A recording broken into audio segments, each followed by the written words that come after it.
Hey, what is going on? This is Mohammed with Certified with Ease, helping you get certified with ease. And in this video, I'm going to talk about 18 PMP mindset principles that will tell you the answer to the question before even reading the question itself. Okay? Now, before we jump into these mindset principles, I want to talk about something really important. The PMP exam, 80% of it is situation based. They're going to ask you three questions. Either, what should the PM do? What should the PM have done? Or what should the PM do first or next? So they'll give you a situation and they'll ask you one of these three questions. This is 80% of the exam. The other 20%, you might have drag and drop, you might have a calculation, you might have a chart you have to analyze.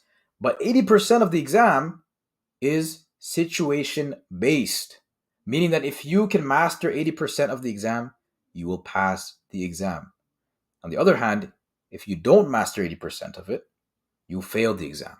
So it's very important that you understand how to approach these situation based questions. Because the PMP exam is a standardized exam, it follows a certain pattern. And because it follows a certain pattern, you can develop rules, aka these mindset principles, that will help you solve or answer these exam questions. And in this video, I'm going to talk about 18 principles that have helped myself, that have helped all my students pass their exam. Okay? So you have these principles here. After this, after watching this, sign up to our free weekly sessions where we'll put these principles into action by solving real PMP past exam problems. Okay, so without further ado, let's jump into it right now. Excuse me. Number one, always discuss, investigate, analyze, or ask before deciding on a solution. Okay, so basically, the PM should always take a step back. Anytime there's a situation, a problem, an impediment, an obstruction, something that affects the project, the PM, before deciding on a solution, should take a step back, discuss with the team, discuss with the stakeholders, gather more information by investigating, analyze the information on hand, and then make a sound decision. Okay, so this principle is number one because it appears the most. So really understand this principle and apply it. All right, number two, never settle for delays or extra costs. However, extra costs precede delays. Okay, so this is a very common theme. You might see an answer that says that, you know what, it's okay that the project is delayed. Or it's an option in the question that says that this specific answer will delay the project by 2 weeks, but it's fine because of AYZ.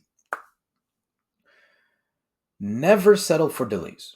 You never want to settle for a delay in a project. And the reason being is because, I won't get too technical, but the reason being is because the more delayed a project is, the more costs are going to add up.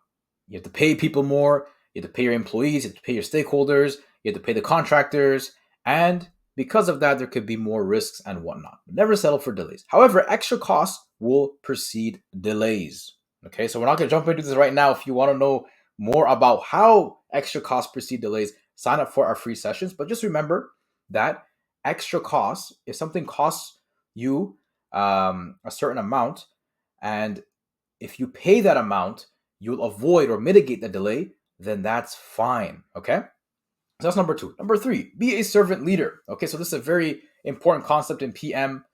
An easy way to remember this is be like a mother, be like a caring mother. Nurture, encourage, develop your team, develop your team members, your stakeholders, and whatnot. Okay, so number three, be a servant leader is like being like a caring mother.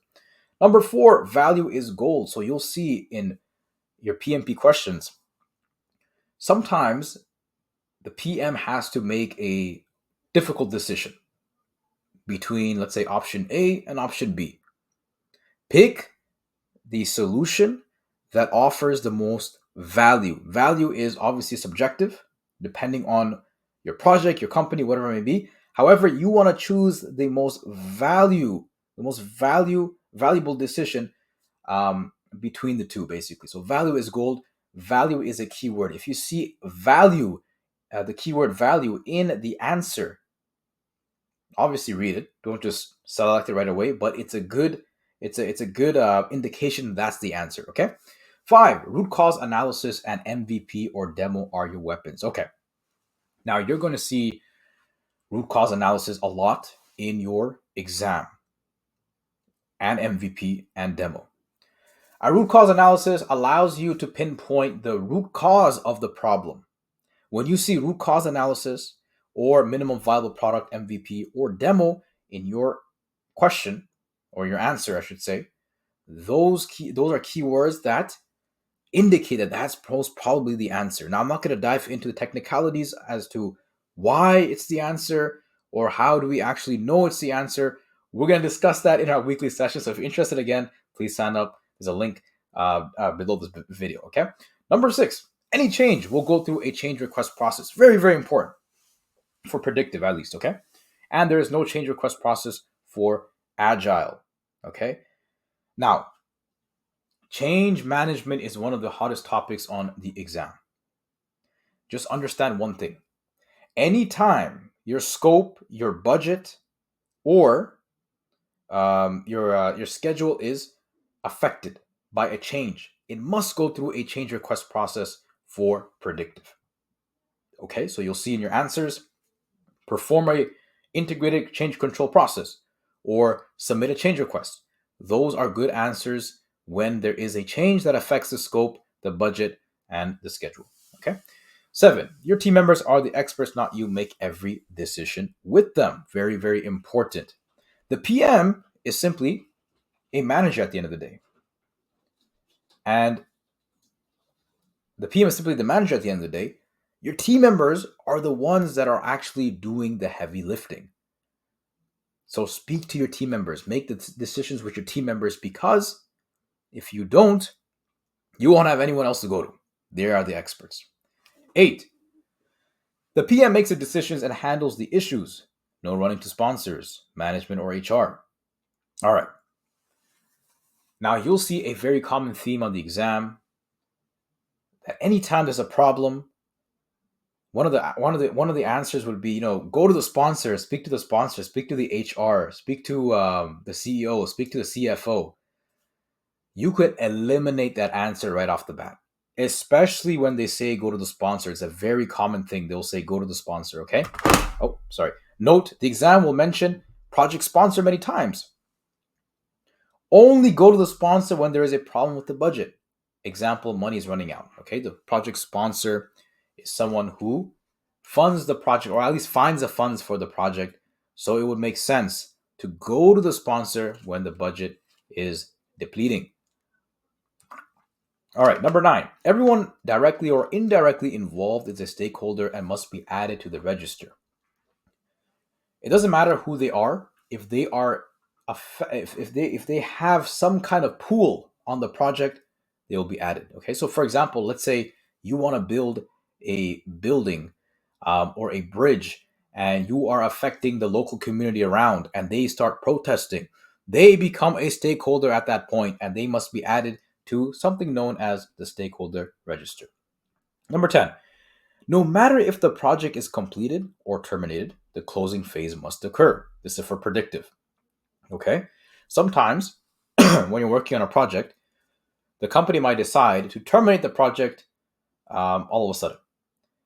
Even if they decide to terminate the project in the middle of the project, you must jump to the closing phase and formally close the project, meaning sign off and on all the contracts, release all the resources, all that kind of stuff. So the closing phase must occur. Number 11. In a predictive project, your plan is your map. Constantly refer back to it. So you'll see on your PMP exam answers, if it's a predictive project, you'll see that anytime there's some sort of problem, let's say it's a risk problem, in the answers you'll have that the PM should refer back to the risk management plan. The plan will tell the PM what he or she needs to do next. Okay, so it's very important that if there is a problem and if the answer indicates that you refer back to a specific plan, that there's a good indication that's the answer. Okay. Number 12, predictive project keywords. So how do you know it's a predictive project? Well, you'll have some keywords. The change control board, if they mention that in the question, you know it's a predictive project, or change control process. Agile project keywords, sprint, iteration, scrum, daily stand-up, backlog, Kanban, product increment, product owner / manager. Okay. 14, when you or your team have no clue on what's going on, a SME is what you need, or you can refer to past projects in the lessons learned register. Okay. Now, initially we mentioned that the PM should consult his or her team when making a decision because they're the experts. However, it could be possible that your team might not even know what's going on. If that's the case, SME, a subject matter expert in the field, is basically what you need. Or if a past similar project has been done before, refer back to it in the lessons learned register. You'll learn more about the approach that is required. 15, when transitioning from predictive to agile, introduce agile concepts slowly. For example, using a pilot project or inception deck. So you'll see that a lot of the topics on the exam focus on hybrid. So you'll see this transition between predictive and agile. The best way to introduce something is to introduce it slowly because predictive is a culture, and then changing that culture from predictive to agile can be a very problematic thing, especially for the employees, especially for the stakeholders. So you want to introduce things slowly, okay? So when you receive a question that says, how should, for example, the team proceed? Introduce concepts slowly. Pick options like pilot project or inception deck. All right. 16. Agile projects are self-organizing. What does this mean? Meaning that teams are in charge. However, the PM can still step in to manage and resolve conflicts, okay? So if you have a question on the PMP exam that indicates that you have team members that are, that are butting heads basically, and you're dealing with an agile project, the PM does not need to step in right away. The PM should take a step back and let these team members resolve the issue unless things get really out of hand, right? Because agile projects are self-organizing. 17, an agile project will always need consistent feedback from the customer. Okay, now this is a part of the agile development cycle, which again, we're not going to get into technicalities in this small training video. If you're interested, please click on the free training weekly sessions that we have. However, an agile project thrives. It thrives. It survives. It develops because of customer feedback. Okay. Why? Because agile projects there's a lot of uncertainty as opposed to predictive projects. So we need customer feedback to guide us. Okay. So in your exam, you might receive a question that says, or an answer that indicates that for a situation like this, we should have a representative from the customer's end. That's a very good answer, especially to receive constant feedback. Or we should have regular workshops with the customer. That's a very good answer because it will allow us to receive constant feedback. Okay? So look for those answers when it comes to this specific situation. 18. Never immediately reject a request or an opportunity, especially from a client. So you're going to see a good amount of answers that have that, where the PM is told to just ignore someone's suggestion or ignore a request. Never do that. Never do that. Consider it. Take a step back. The PM should always consider suggestions and complaints that are coming in and use them and acknowledge them to push the project forward. So if you see something like this on number 18, where the PM rejects a request or an opportunity, you can eliminate that right off the bat. Okay. So that was a quick summary of the 18 mindset principles. I'm telling you this right now. If you know these principles, don't memorize it. If you understand these principles and you practice with them, you will at least be able to eliminate 2 out of 4 answers on the PMP exam right away, right off the bat. That will save you a whole bunch of time. Remember, one of the number one reasons why people fail the PMP exam is because of time.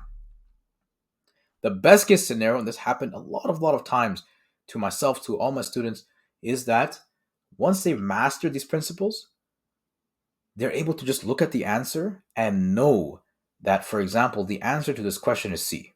Now, obviously, read the question, analyze it, break it down, but they're able to get the answer like this. Okay?